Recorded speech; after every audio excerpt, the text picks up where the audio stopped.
Louange à Dieu seul. Ô Allah, comble notre prophète sallallahu alayhi wa sallam avec ta bénédiction et ta salutation, ainsi que sa famille et ses compagnons.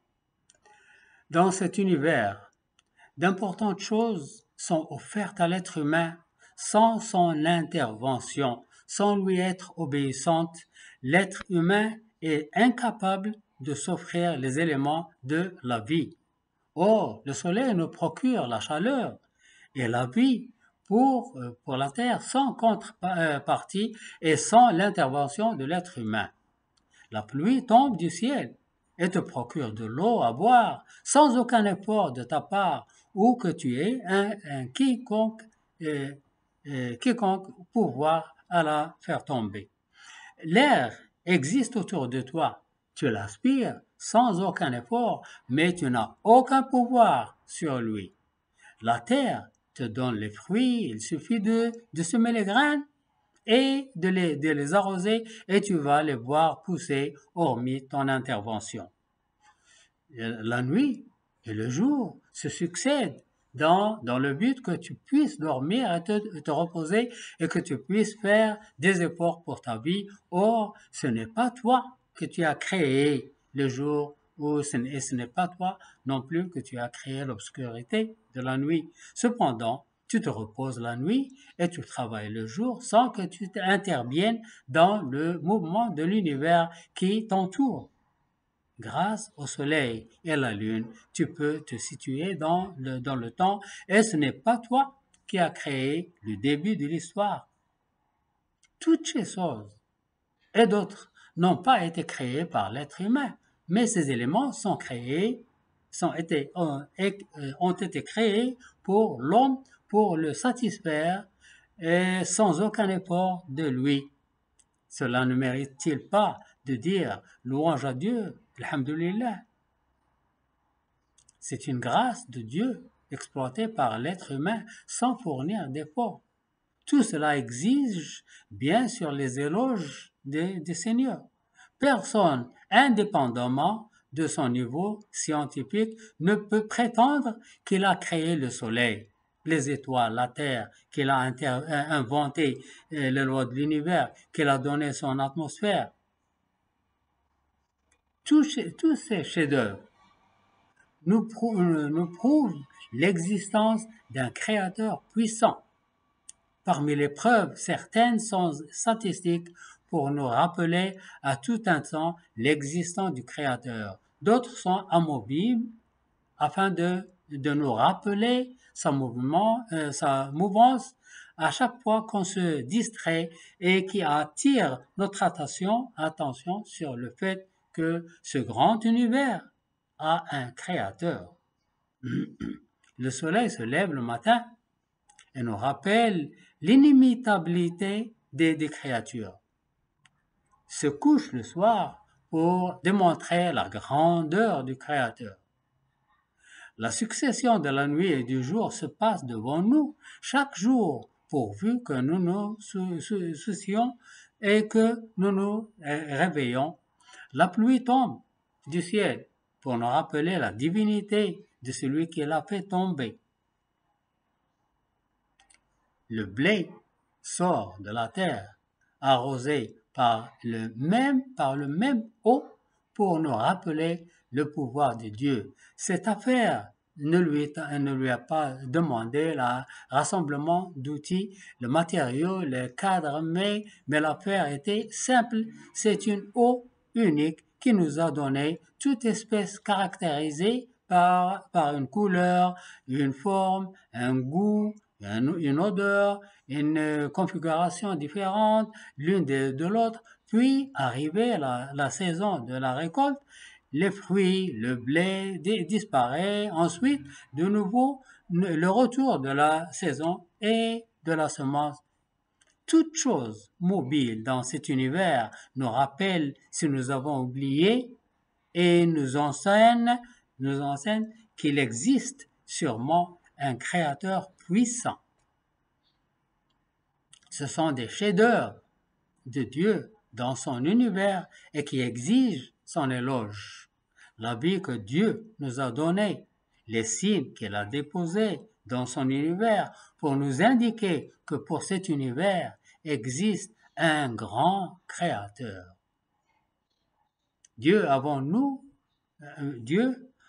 nous créer, nous a créé les obligations de son éloge pour toutes ses grâces. Il nous a créé les cieux, la terre, il nous a trouvé l'eau, l'air, il a déposé sur la terre ses subsistances suffisantes jusqu'au jour du jugement dernier. Cette bénédiction nécessite des louanges du fait que Dieu a créé les subsistances avant l'existence humaine.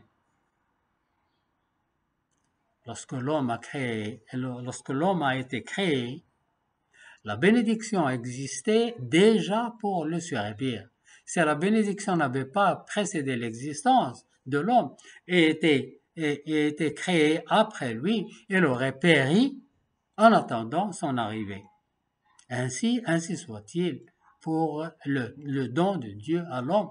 Il lui octroie tout ce dont il a besoin dès qu'il est conçu dans le ventre de sa mère.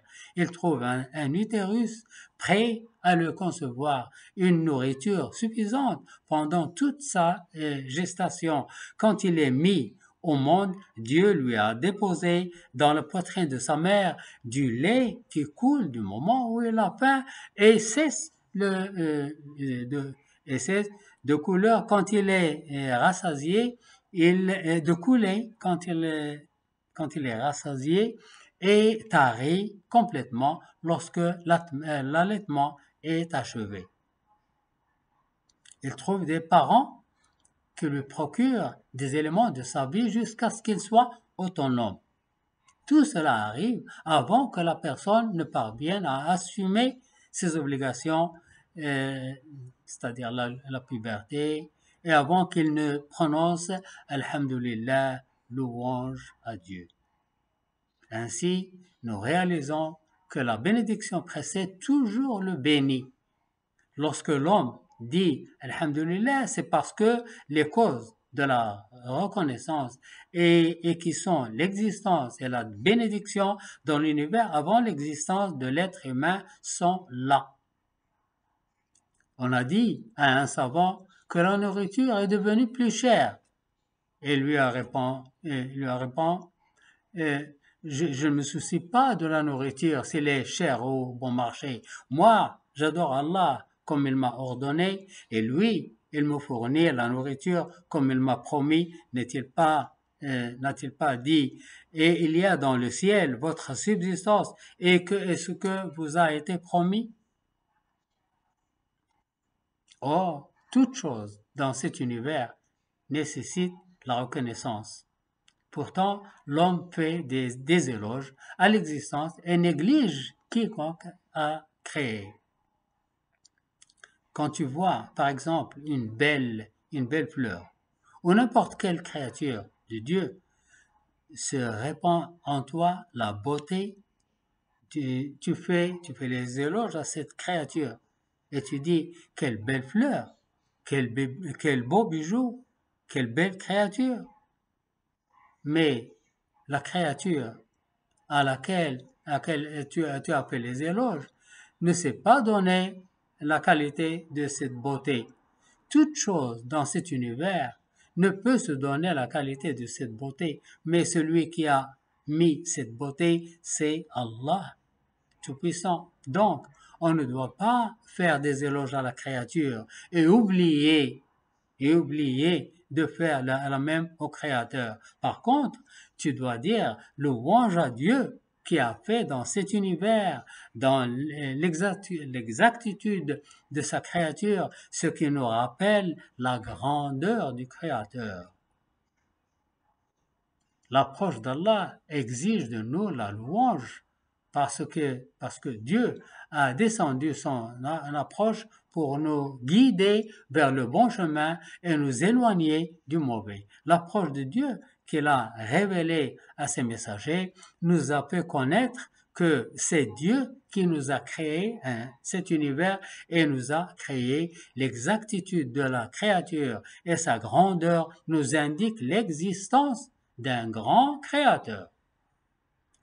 Quoi qu'elle ne puisse pas nous dire qui elle est et non plus ce qu'il veut de nous, c'est pourquoi Dieu avait envoyé des émissaires pour nous dire, celui qui nous a créé cet univers, c'est Allah, et cela exige sa louange et sa vénération seule et unique, sans partenaire. L'approche d'Allah, qui est le Saint Coran, nous a révélé que veut Dieu de nous. Comment doit-on vénérer? Grâce à cela, nous pouvons passer notre voyage dans la vie avec des cœurs paisibles, tranquilles et épargnés du chagrin et de la confusion. Cela exige des éloges. Cette approche d'Allah nous a éclairé le chemin et nous a établi des lois pour un style de vie à suivre. Dieu ne fait pas de différence entre les gens et n'a pas de préférence pour quelqu'un sauf pour sa piété.